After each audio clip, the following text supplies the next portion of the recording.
The universe is everything. एक छोटा सा ऑब्जेक्ट से लेकर very large galaxies, stars, space, time and even life. But question यह है कि इसका शुरुआत कैसे हुआ था? I mean, how did this all begin? पहले हम यहाँ डिस्कस करेंगे about the origin of universe based on modern science. उसके बाद हम इसको रिलेट करेंगे with the concept of religion. हजारों साल से ही इंसान ने एक क्वेश्चन का आंसर खोज रहा है, and which is how did this universe came into an existence, यानी ये यूनिवर्स वजूद में कैसे आया। साल 1920 तक अक्सर लोग ये सोचते थे कि ये यूनिवर्स जैसा हम देख रहे हैं शुरुआत से ऐसा ही था और आखिर तक ऐसा ही रहेगा। And even great scientist sir Isaac Newton भी इसी कॉन्सेप्ट को मानते थे, जो कि स्टैटिक मॉडल ऑफ यूनिवर्स नाम में जाना जाता है। न्यूटन्स स्टैटिक यूनिवर्स ये कहता है कि ये universe static and infinite number of stars से बना हुआ है, जो कि पूरी स्पेस में बिखरा हुआ है। यह यूनिवर्स इनफाइनाइटली ओल्ड है और कोई मेजर चेंज के बगैर हमेशा तक ऐसा ही रहेगा। बात में ट्विस्ट आता है तब जब साल 1920 में एस्ट्रोनॉमर एडविन हबल ने स्पेस को ऑब्जर्व किया एक एक्सट्रीमली पावरफुल टेलीस्कोप के साथ। उन्होंने दो चीज ऑब्जर्व की। पहला, यूनिवर्स में सिर्फ मिल्की वे गैलेक्सी ही नहीं बल्कि बिलियंस ऑफ गैलेक्सीज मौजूद हैं, जो कि फेंट क्लाउड लाइक ऑब्जेक्ट्स की तरह दिखा जाता था उनके टेलीस्कोप में। दूसरा, हबल ने और भी देखा कि जो लाइट गैलेक्सी से आ रहा है उसका वेवलेंथ इंक्रीज हो रहा था, यानी लाइट स्पेक्ट्रम में वो लाइट वायोलेट से रेड की तरफ शिफ्ट हो रहा था। और वेवलेंथ इंक्रीज होना मतलब जिस ऑब्जेक्ट से लाइट आ रहा है उस ऑब्जेक्ट का डिस्टेंस बढ़ना ऑब्जर्वर के रेस्पेक्ट में, जहां से वो ये कंक्लूजन में आता है कि सारे गैलेक्सीज आपस से दूर जा रहा है। In short, universe is expanding. The universe is getting bigger every day. And what we understand now is that the amount it's getting bigger every day. The expansion of the universe is accelerating. One way to wrap our brains around the expanding universe and the Big Bang is to use an analogy. For instance, tennis balls on a piece of elastic. Here, each tennis ball represents a galaxy. So this one could be our own Milky Way galaxy. And the elastic is space itself. Now, since we know the universe is expanding, it's like taking this elastic and stretching it. Now, as the elastic expands, the galaxies start to spread out and get more and more remote from one another.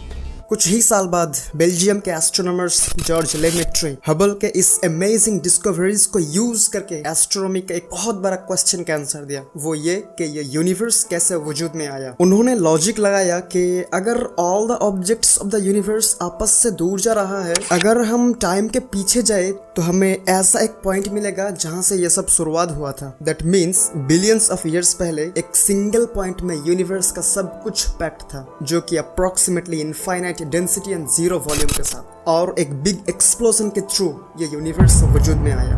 बाद में इस concept को big bang theory नाम दिया गया। By this theory, वो concept जो पिछले हजारों सालों तक चलता रहा था कि ये यूनिवर्स पहले से ही ऐसा है और आखिर तक ऐसा ही रहेगा, ये पूरी तरह से रिजेक्ट हो गया। According to big bang theory, around 13.8 billion years ago matter, energy, space and even time का शुरुआत हुआ।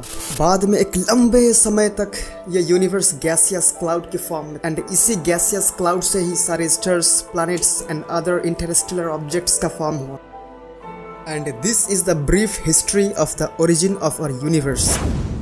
अगर हम इस इंफॉर्मेशन को सीक्वेंस में अरेंज करें तो ऐसा होगा कि ये यूनिवर्स का एक शुरुआत है, ना कि हमेशा से ही ऐसा ही था। उसके बाद ये पूरा यूनिवर्स स्मोक लाइक एक गैसियस क्लाउडी जैसा था, और शुरुआत से आज तक ये यूनिवर्स एक्सपेंड कर रहा है। एंड इसी गैसियस क्लाउड से ही ऑल द इंटरस्टेलर ऑब्जेक्ट्स का फॉर्म हुआ।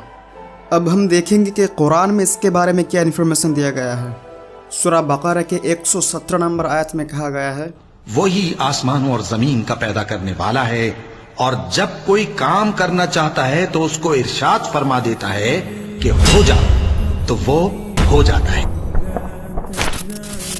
क्रिएट करना यानी ओरिजिनेट करना उस चीज के लिए एप्लीकेबल है जो चीज पहले से एग्जिस्ट नहीं करता था, यानी उसको बाद में एग्जिस्टेंस में लाया गया। इससे मिलता जुलता और एक आयत जिस दिन हम आसमान को इस तरह लपेट लेंगे जैसे खतों का तूमार लपेट लेते हैं, जिस तरह हमने कायनात को पहले पैदा किया था, जिस तरह हमने कायनात को पहले पैदा किया था उसी तरह दोबारा पैदा कर देंगे। ये वादा है जिसका पूरा करना लाजिम है। हम ऐसा जरूर करने वाले हैं। इस आयत से ये बात क्लियर होता है कि ये हमेशा से मौजूद नहीं था, इसको पहली बार बनाया गया था। जिस कॉन्सेप्ट के बारे में इंसान सदियों से इख्तिलाफ में थे, 1500 साल पहले ही उसको बताया जा चुका है। बट क्वेश्चन आता है कि ये कायनात को कैसे बनाया गया। इसके लिए हमें जाना पड़ेगा सूरह अंबिया के आयत नंबर 30। क्या काफिरों ने नहीं देखा कि आसमान और जमीन दोनों मिले हुए थे, तो हमने उनको जुदा जुदा कर दिया। आसमान और जमीन दोनों मिले हुए थे, तो हमने उनको जुदा जुदा कर दिया, और तमाम जानदार चीजें हमने पानी से बनाई। फिर ये लोग ईमान क्यों नहीं लाते? इस आयत में कहा गया है कि आसमान और जमीन जुड़े हुए थे। सोचने की बात यह है कि साइंस का बताने से पहले ही पूरी इंसानियत को यह बात बताया जा चुका था, जो कि साइंस आज साबित करता है। इस आयत में और भी एक बातें कहा गया है कि हमने जानदार हर चीज़ को पानी से पैदा किया, जो कि रिसेंटली साइंस भी इस बात को एक्नॉलेज करते हैं, एंड इसके बारे में हम दूसरे वीडियो में इन डिटेल डिस्कस करेंगे। उसके बाद सूरह फुस्सिलत के आयत नंबर 11 में आता है, फिर वो आसमान की तरफ मुतवज्जे हुआ जबकि वो धुआं था, तो उसने उससे और जमीन से फरमाया कि दोनों आओ, खा खुशी से खा नाखुशी से। उन्होंने कहा कि हम खुशी से आते हैं। In English translation it is smoke और इन ए स्टेट ऑफ गैस।